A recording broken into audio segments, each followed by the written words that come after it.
आप सभी को जय मसीह की। आज का वचन है संत मत्ती की पुस्तक चैप्टर 22 का वचन 35। और उनमें से एक व्यवस्थापक ने परखने के लिए उससे पूछा, हे गुरु, व्यवस्था में कौन सी आज्ञा बड़ी है?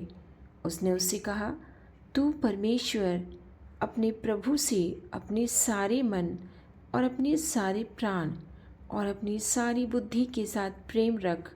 बड़ी और मुख्य आज्ञा तो यही है। आमीन।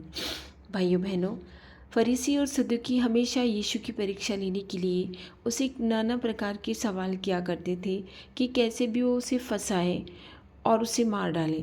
लेकिन परमेश्वर हमेशा उनकी बातों से, उनके सवालों से निकल जाते थे, क्योंकि वो तो खुद खुदा था और खुदा कैसे फंस सकता है। वो पापों से हमेशा बाहर रहते थे, वो किसी तरह का पाप ना करते थे।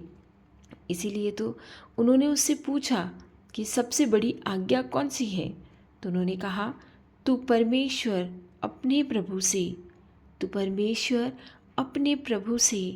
कितनी पवित्र बात है ना, कि तू परमेश्वर अपने प्रभु से अपने सारे मन से और अपने सारे प्राण से, जितने आपका बड़ा मन है, जितना आपका हृदय है, और अपना प्राण जो आप जिससे आप जिंदा है, जो प्राण है, और अपनी सारी बुद्धि, जो बुद्धि हम पता नहीं किन किन बातों में कहाँ कहाँ लगाते हैं, उस सारी बुद्धि से साथ उससे प्रेम रख। बड़ी और मुख्य आज्ञा तो यही है।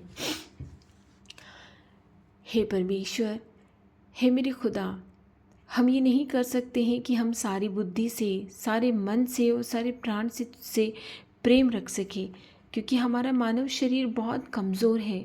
हम ये नहीं कर सकते हैं। हम अगर करना भी चाहें तो हम नहीं कर सकते हैं, क्योंकि हम पता नहीं इस संसार की बातों में विचलित हो जाते हैं। मगर यदि तू चाहे तो हम सारे मन से, सारे प्राण से, सारी बुद्धि से तुझसे प्रेम रख सकते हैं, क्योंकि तू ही परमेश्वर है। तुझे छोड़कर ना इस संसार में, न पाताल में, न आकाश में कहीं भी कोई दूसरा परमेश्वर नहीं है। ये मेरा परम विश्वास है कि तेरे अलावा इस संसार में तूने किसी को और खुदा कहने का अधिकार नहीं दिया है, क्योंकि तूने कहा है, मैं हूँ, मैं यहोवा हूँ, मैं आदि हूँ, मैं अंत हूँ, मैं अल्फ़ा हूँ, मैं ओमेगा हूँ, मैं ही रहूँगा।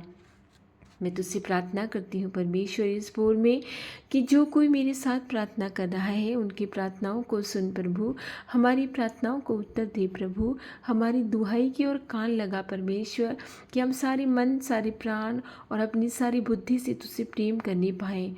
हम कहीं भी अपनी बुद्धि को बेकार की बातों में न लगाने पाए परमेश्वर। ये संसार बहुत ही निर्दयी होता जा रहा है, यहाँ पाप का डेरा होता जा रहा है, लेकिन तू यदि चाहे तो तू सब कुछ निर्मल कर सकता है, सबके हृदय परिवर्तित कर सकता है, क्योंकि तूने कहा है, मैं तुम्हारा पत्थर का हृदय निकाल कर तुम्हें एक निर्मल हृदय दूंगा। आमीन। मैं विश्वास करती हूँ परमेश्वर कि वो हृदय ऐसा तू हमें देगा, क्योंकि हमारी आत्मा तो प्रबल है, लेकिन हमारा शरीर कमज़ोर है। हम जहाँ नहीं जाना चाहते हैं, हमारा शरीर हमें वहाँ भी ले जाता है। हमारी प्रार्थनाओं की ओर कान लगा परमेश्वर, और हमें हर प्रकार की बीमारी से, यदि बीमारी से ग्रस्त हैं तो उस बीमारी से हमें बाहर निकाल, क्योंकि तूने हमारे शरीर को ऐसा बीमारी में रोगी नहीं बनाया था। हमारी आत्मा को निरोगी बना, हमें पाप के डेरों से, पाप की सोच से भी दूर रख प्रभु, और हमें बेरोज़गारी से बचा। इस संसार में जिस तरह बेरोज़गारी फैलती जा रही है, लोगों को 2 जून की रोटी खाने को नसीब नहीं होती है। मैं उन सब लोगों के लिए प्रार्थना करती हूँ जो आज अन्न के लिए भी तरस रहे हैं। हे प्रभु, जिस तरह तू हज़ारों गौरैया को खिलाता है जो अपने लिए बखारों में नहीं बटोरती है, उसी तरह तू इंसान की सुधि भी लेता है। मगर इंसान पापी होता जा रहा है, वो तुझ में विश्वास करता कहाँ है।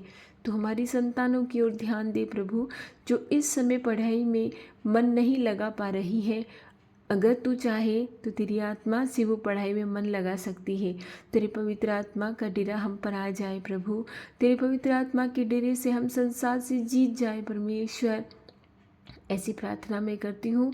सभी भाई बहनों के लिए प्रार्थना करती हूँ जो इस समय, मैंने बहुत सारे ऐसे लोगों को देखा है जिन्होंने किसी तरह का कोई अपराध नहीं किया है, लेकिन फिर भी वो जेल में बंद है। हे प्रभु, मैं उन लोगों के लिए प्रार्थना करती हूँ जो इस समय जेल में बंद हैं, जिन्होंने किसी तरह का अपराध नहीं किया है, उनके केस सुलझ जाए। बहुत सारे लोग हैं जिनके केस अदालतों में चल रहे हैं।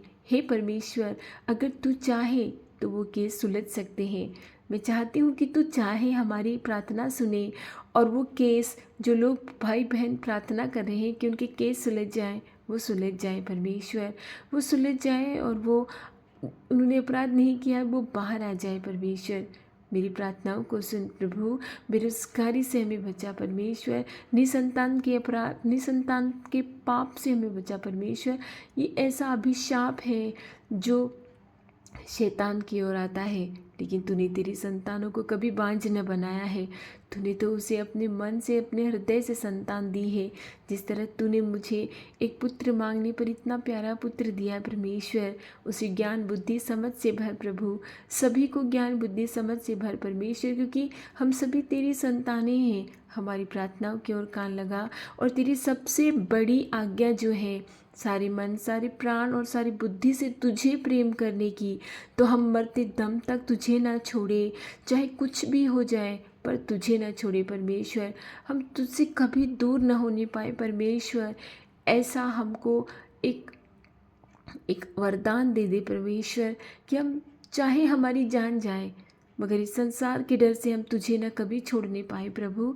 हमारी प्रार्थनाओं की ओर सुधि ले, हमारी प्रार्थनाओं की सुधि ले और हमारी प्रार्थनाओं का उत्तर दे परमेश्वर। मैं सारे मन से, सारे प्राण से और सारी बुद्धि से तुझसे प्रार्थना करती हूँ। और सभी भाई बहन जो इस प्रार्थना को सुन रहे, मेरे साथ जुड़े हैं, उन सभी की प्रार्थनाओं को सुन और उन सभी को अपने सारे मन, सारी बुद्धि और सारे प्राण से तुझे प्रेम करने के लिए ऐसा वरदान दे कि हम तुझसे कभी ना दूर होने पाए प्रभु। चाहे हमारी जान जाए, मगर हम तुझसे कभी ना दूर होने पाए। आमीन।